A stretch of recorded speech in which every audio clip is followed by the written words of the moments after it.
un peu une héroïne des temps modernes. Élodie, elle arrive. Élodie, elle a 4 enfants, c'est pour ça.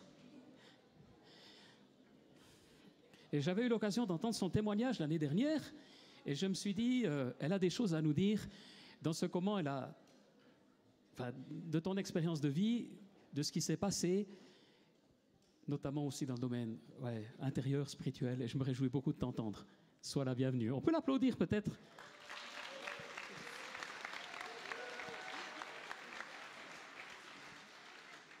Bonjour tout le monde. Alors, voilà, comme a dit Olivier, moi c'est Élodie, j'ai 4 enfants.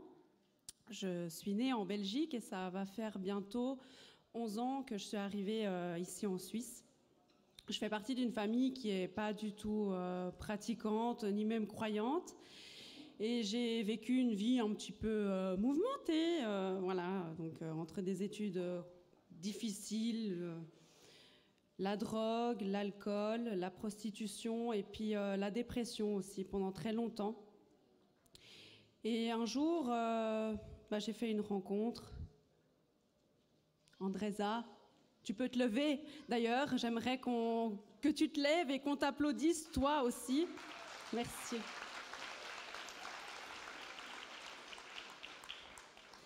Et elle a été poussée en fait par le Saint-Esprit pour venir vers moi. Et puis elle m'a invitée à un culte un dimanche où je me suis présentée. Puis ça m'a beaucoup interpellée, tout ce qui se passait ici.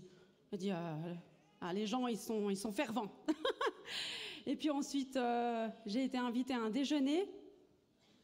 Et là j'ai reçu l'esprit de consolation. Alors qu'est-ce que c'est l'esprit de consolation? C'est l'esprit de Dieu en fait qui descend sur vous et là vous évacuez. Et vous sentez que vous n'êtes plus seul. Vous n'êtes plus seul. Il y a quelqu'un qui vous accompagne et qui vous écoute, surtout. Et ma vie, elle a changé. Ça fait maintenant un peu plus d'1 année que j'ai rencontré le Seigneur.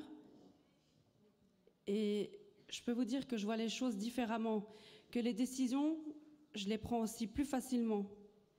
Parce que je suis justement accompagnée tout le temps du Saint-Esprit, du Seigneur avec moi. Et quand j'ouvre la Bible, il y a aussi beaucoup de choses que je comprends et qui m'éclairent. Voilà, et ça c'est un petit peu mon histoire. Et je dois aussi dire là-dedans que aujourd'hui je suis sûre de ça, je suis guérie de cet alcoolisme qui était présent dans ma vie. Je peux me permettre de boire juste un verre comme ça, et puis de profiter avec mes amis, et ce n'est plus un problème. Ça, c'était mon histoire.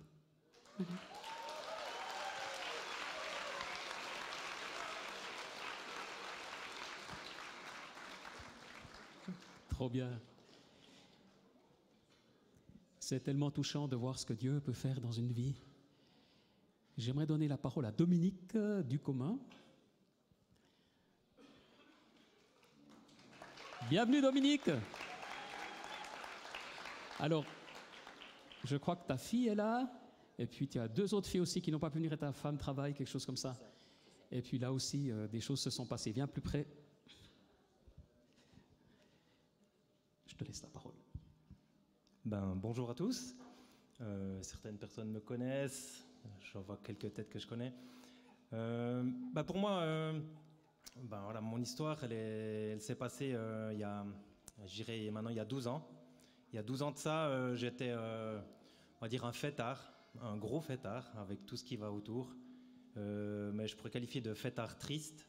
C'est-à-dire que la dépression était présente en moi, elle gangrénait aussi ma famille. Et un jour, un soir, je suis rentré, j'étais au fond de ma salle de bain, alcoolisé. Et puis, on va dire que j'étais au bout, quoi. Donc là, j'étais au fond de ma salle de bain et j'ai regardé le plafond parce que à ce moment-là, c'était juste un plafond. J'ai pleuré, j'ai hurlé que cette vie-là, je la voulais plus. Je voulais une famille, je voulais une femme, je voulais une vie structurée. En tout cas, pas comme je la vivais là. Et se sont passés encore quelques mois, toujours avec la fête, l'alcool aussi présent, omniprésent. Et puis là, j'ai vraiment touché le fond, c'est que En 2011, ma maman a mis fin à ses jours dû à la dépression. Et là, c'était un gros électrochoc. Mais là, je sais que quelqu'un m'avait pas oublié parce qu'en 2011, j'ai rencontré ma femme avec qui je suis marié. Et à partir de là, tout a changé en fait. J'avais touché le fond, mais là, j'ai remonté la pente parce que suite à ça, en 2012, donc, j'ai pu donner ma vie à Dieu. En 2012, j'ai pu me marier. En 2013, j'ai eu ma fille Enora. En 2014, j'ai eu ma deuxième fille Erin. En 2017, j'ai eu ma troisième fille Elia. Ouais, on ne s'arrête pas. Et ensuite, ça en est suivi pour l'instant de 11 ans de mariage heureux. Ma vie a changé aussi complètement. J'ai été libéré complètement de l'alcool, de la dépression et voilà, pour moi c'est quelque chose que je remercie tous les jours. Je remercie le Seigneur pour ça et j'invite quiconque qui a des problèmes et qui se retrouve dans cette situation, parce que je sais qu'il y en a, on a tous des parcours différents, mais à s'approcher du Seigneur, parce que pour moi c'était la vérité, le chemin, la vérité, la vie. Merci.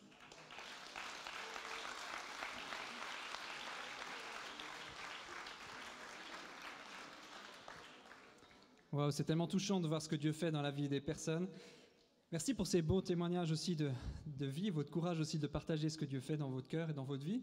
C'est un plaisir pour moi de vous retrouver ce matin. Pour un culte Café Croissant, ça m'avait manqué de pouvoir déjeuner ensemble en grand groupe. C'est tellement bon, n'est-ce pas? Oui, oui. Comment est-ce qu'on fait pour ranger des pains au chocolat dans une pâtisserie? Vous savez? Non, par ordre décroissant. Bon, bref, j'aime ces cafés croissants, c'est toujours un plaisir de se retrouver. Mais c'est surtout l'occasion de découvrir Dieu d'une nouvelle manière, c'est découvrir Dieu d'une manière plus accessible, plus familiale, ensemble, de pouvoir découvrir quelque chose de fort. Et j'avais à cœur ce matin de pouvoir vous partager aussi d'une rencontre. Les deux témoignages qu'on a entendus, ce sont des temps forts, il y a eu un moment clé, une rencontre clé, un moment qui a changé, un moment charnière dans la vie des personnes. Et puis lorsqu'on peut lire dans la Bible, il y a aussi des temps forts, des temps de rencontre, des moments d'échange où Jésus transforme des vies. Jésus transforme une vie, une destinée qui était dans une orientation, d'un coup change radicalement et va dans un autre. Et c'est tellement passionnant. Et j'aimerais qu'on puisse lire un texte ensemble. On trouve dans l'évangile de Luc, au chapitre 19, et je crois qu'on peut même l'afficher. Jésus entra dans la ville de Jéricho et la traversa. Or, il y avait là un homme nommé Zachée, un chef des collecteurs d'impôts. Il était très riche. Il aurait bien aimé voir qui était Jésus, mais cela lui était impossible à cause de la foule, car il était petit. Alors il courut en avant et grimpa sur un figuier sauvage pour apercevoir Jésus qui devait passer par là.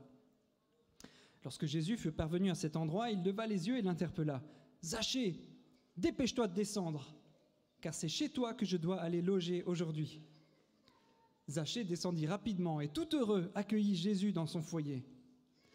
Quand les gens virent cela, il y eut un murmure général de désapprobation. Tous s'indignèrent, disant « Voilà qu'il va loger chez un pécheur notoire. » Mais Zachée se présenta devant le Seigneur et dit « Écoute, maître, je vais donner la moitié de mes biens aux pauvres. Et si j'ai pris trop d'argent à quelqu'un, je vais lui rendre 4 fois autant. » Jésus lui dit alors « Aujourd'hui, le salut est entré dans cette maison. Car cet homme est lui aussi un vrai fils d'Abraham. Car le Fils de l'homme est venu pour chercher et amener au salut ce qui était perdu. » Voilà la destinée, voilà le cœur de Jésus. Ramener ce qui est perdu, retrouver ce qui est perdu, amener le salut là où il n'y en a plus, où il n'y a plus d'espoir. C'est un contraste tellement saisissant. Un homme riche, très riche, détesté de tous, qui le temps d'une rencontre avec Jésus devient extraordinairement généreux. Quel changement d'attitude, quel bouleversement dans sa vie. À l'époque, non seulement il s'enrichissait, le collecteur d'impôts, c'était un peu, comme on peut dire, le collabo de l'époque. Non seulement il s'enrichissait sur le dos de ses compatriotes, mais en plus, il s'alliait avec les ennemis jurés, les Romains. Donc c'était vraiment des personnes détestées de son peuple. Zachée était un homme détestable, détesté et en plus handicapé. Il était plus petit que tout le monde, enfin un homme de petite taille vraisemblablement. Et surtout Zachée, c'est un homme dont la vie prend un virage à 180 degrés. Tout commence par une motivation. On peut facilement imaginer la souffrance de cet homme, seul, méprisé, certainement moqué pour sa taille, on peut bien l'imaginer. Mais il entend parler de Jésus. Il entend parler de ce prophète qui fait des choses incroyables. Il entend parler de sa réputation de guérir des gens, de libérer, de redonner de l'espoir. Son cœur est touché. Il entend parler de quelque chose de spécial. Peut-être que ce matin, tu es venu parce que tu as entendu parler de Jésus, ou quelqu'un t'en a parlé. Sans trop savoir ce qu'il est, ce qu'il peut faire, mais ta curiosité t'a peut-être amené aujourd'hui, ici, dans ce lieu. Zachée ne s'est pas arrêté aux obstacles. Il y a beaucoup de choses qui pouvaient le décourager, qui pouvaient l'empêcher d'aller voir Jésus, mais il aurait pu abandonner tellement vite. Il avait des excuses. Handicapé, trop petit, pas digne de voir Jésus. Un cœur certainement bien noir de faire des choses pas très honnêtes. Détester des autres. À quoi bon finalement ? Est-ce que vraiment ce prophète s'intéresserait à un homme méprisable ? Est-ce que vraiment cet homme connu qui fait des choses incroyables, qui est proche de Dieu, peut regarder, s'adresser à moi qui suis pécheur, qui suis méchant, qui trompe mes compatriotes ? Mais malgré son handicap, malgré ses problèmes, malgré le rejet des autres, malgré les moqueries, son métier méprisable, malgré l'image qu'il pouvait avoir de lui-même, sa vie de voleur, il va choisir de surmonter. Il va choisir d'avoir espoir en Jésus, de voir Jésus. Mais ce Jésus, il est inaccessible par son regard. Il était trop petit, la foule était là comme vous, là, jusque là-bas, comme si Jésus était au coin là-bas. Il dit, mais je ne vais jamais y arriver, il ne va jamais me voir, je suis trop petit, je n'arrive pas à l'atteindre, je n'arrive pas à le voir, ça ne va pas le faire. Mais il ne va pas s'arrêter là. Le rejet des autres, sa différence ne va pas l'empêcher d'aller voir Jésus. Il ne va pas se trouver des excuses pour dire, de toute façon, je suis trop petit, je ne vais pas y arriver. Ou, de toute façon, je suis trop méprisable, je ne vais pas y arriver, je ne vais pas arriver à atteindre Jésus. Non, il va choisir une astuce. Il va changer de perspective. Il va se dire, au lieu de voir comme ça, par ma petite taille, je ne vais pas pouvoir voir Jésus, je vais changer de perspective, je vais le voir d'ailleurs, d'un autre regard. Et il va monter sur un arbre. Alors, il faut remettre de nouveau dans le contexte. À l'époque, c'était très mal vu d'aller pour quelqu'un de haut rang, d'aller monter sur un arbre, d'aller s'exhiber comme ça sur un arbre, c'était très mal vu. Mais il choisit de prendre le risque, de mal se faire voir encore davantage et monter sur cet arbre. Il veut voir Jésus.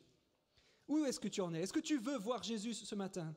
Est-ce que tu as envie de dépasser tes obstacles, tes limites, dépasser le regard des autres, dépasser qu'est-ce qu'on pourra dire de moi si jamais je réponds à Jésus ? Qu'est-ce qu'on va penser de ma vie ? Il a choisi de dépasser ses limites et de changer de perspective. Qu'est-ce qui t'empêche de voir Jésus ce matin ? Qu'est-ce qui peut t'empêcher de venir à Jésus ? Est-ce que c'est la richesse ? Il aurait pu se dire, je suis riche, je n'ai pas besoin de Jésus. J'ai assez d'argent, je peux me payer ce que je veux. Je n'ai pas besoin de Jésus. Tellement de personnes rentrent dans ce système de pensée, j'ai tout ce qu'il faut, je n'ai pas besoin de Jésus. Peut-être que tu n'as pas le temps de t'occuper de ça, c'est pas le moment. Il y a tellement d'excuses qui sont valables. Ou ton échec. Il aurait pu rester dans son confort. La richesse, le privilège d'être pote avec les responsables, les Romains. Mais il a compris qu'il lui fallait quelque chose d'autre. Est-ce que tu ne te contentes pas de miettes ? Est-ce que tu ne te contentes pas de quelque chose de méprisable ? Est-ce que tu ne te contentes pas de ton confort, de ta vie ? Aujourd'hui, il y a un rendez-vous. Aujourd'hui, il y a un moment clé où ta motivation va faire la différence.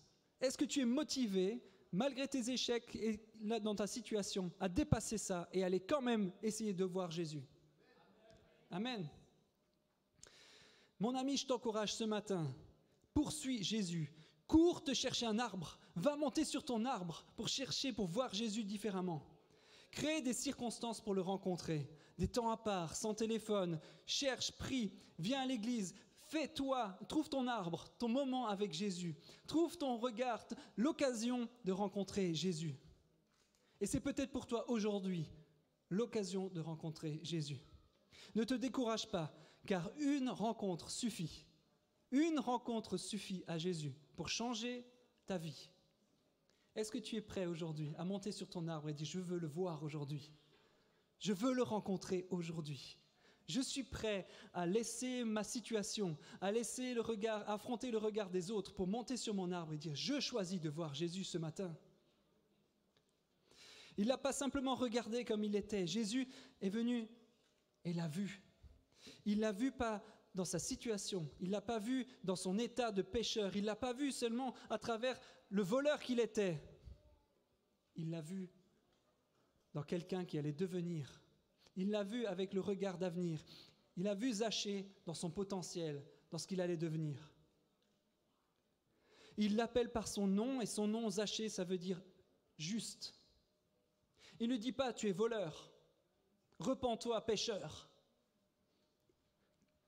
Il lui dit « je veux passer du temps avec toi, je veux manger chez toi, je veux prendre un moment d'échange et de partage avec toi ». Jésus ne vient pas te condamner ce matin, il ne vient pas te dire « oh, tu es un méchant pécheur, repens-toi maintenant ».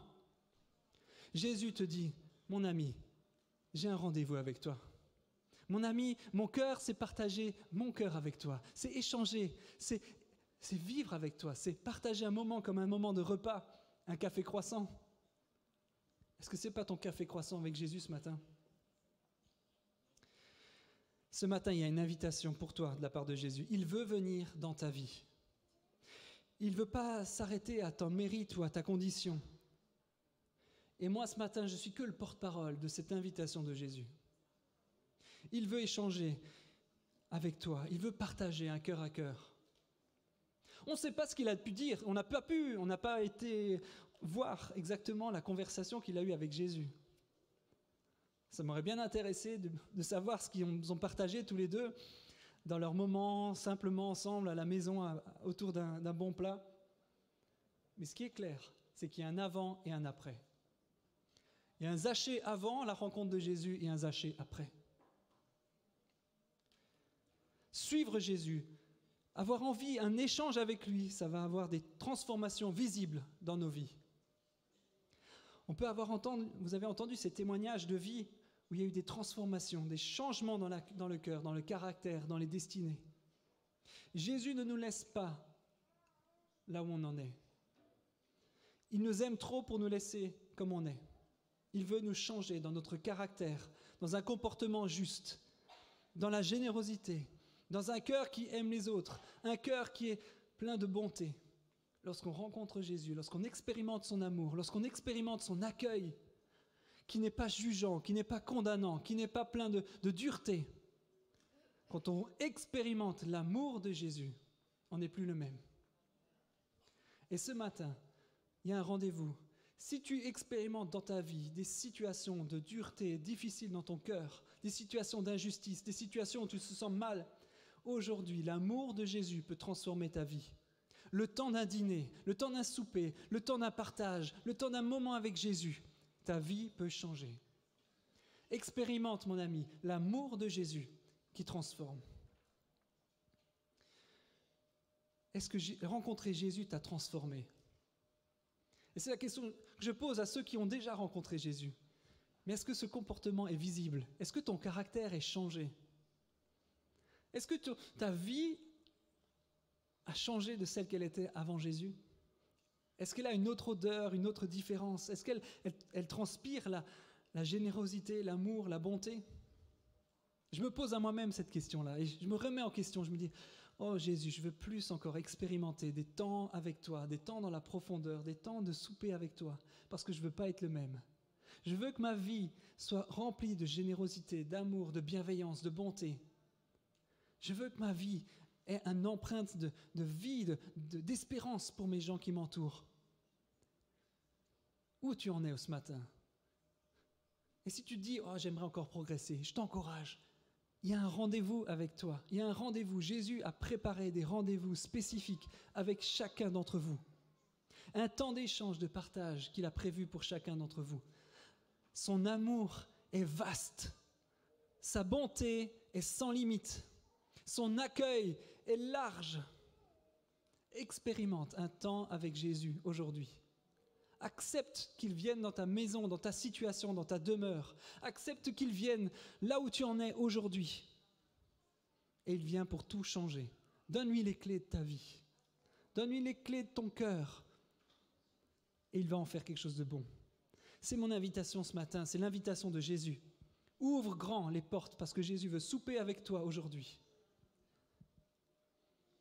Jésus est venu chercher ceux qui étaient perdus. Y a-t-il des personnes ce matin, des destinées qui sont perdues, les joies qui sont perdues? Est-ce qu'il y a des choses qui ont été perdues dans ta vie que tu veux expérimenter, retrouver avec Jésus? Il y a un rendez-vous. Dieu veut vraiment te faire vivre quelque chose de nouveau, de neuf, que tu n'as encore jamais expérimenté. Alors je t'invite aujourd'hui juste à accepter, à vivre, à faire ce pas. Et je vais prendre un temps de prière. Et puis juste vous inviter à fermer les yeux si vous voulez bien. Il y a un rendez-vous pour toi aujourd'hui. Merci Jésus parce que tu es là aujourd'hui parmi nous. Merci parce que tu as un rendez-vous avec chacun. Merci parce que tu as touché Zachée et que tu n'en as pas fini avec lui. Tu veux nous transformer tous. Pas nous laisser les mêmes, pas nous laisser dans nos situations. Tu as une destinée et un avenir pour chacun d'entre nous. Merci Jésus parce que ton amour est grand et vaste. Tu ne condamnes pas, tu ne juges pas, tu ne nous enterres pas sous la culpabilité. Mais tu veux nous accueillir, nous aimer, partager un moment avec toi. Et je te remercie Seigneur parce que tu as agi aujourd'hui et que tu as une invitation particulière pour ceux qui ne te connaissent pas encore.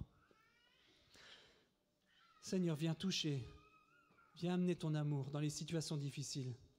Viens amener, Seigneur, une transformation dans des vies brisées, dans des vies asséchées, dans des vies qui n'ont plus d'espérance.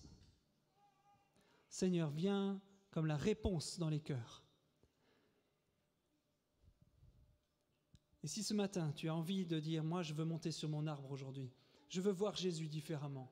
Je suis prêt à ouvrir ma maison. » Alors je veux t'inviter juste là où tu en es. Ose affronter le regard des autres, même si on a les yeux fermés, mais ose faire un pas. Ose dépasser tes limites, ose dépasser tes situations, ta honte. Élève-toi, juste dis-moi, moi je le veux. Moi je veux ce matin voir Jésus autrement, rencontrer Jésus. Je veux qu'il change ma vie. Je veux que ma destinée soit différente. Je veux que ma vie ait un impact différent de ce qu'elle a eu jusqu'à présent. Je veux qu'elle soit transformée, renouvelée. Alors je t'invite ce matin. Fais le pas, ose, lève-toi. Expérimente l'amour de Jésus ce matin. Expérimente la rencontre avec Jésus ce matin. Oui, Dieu te voit, Jésus est là. Sois encouragé, viens. C'est un temps, on est entre nous. Lève-toi, Jésus est présent.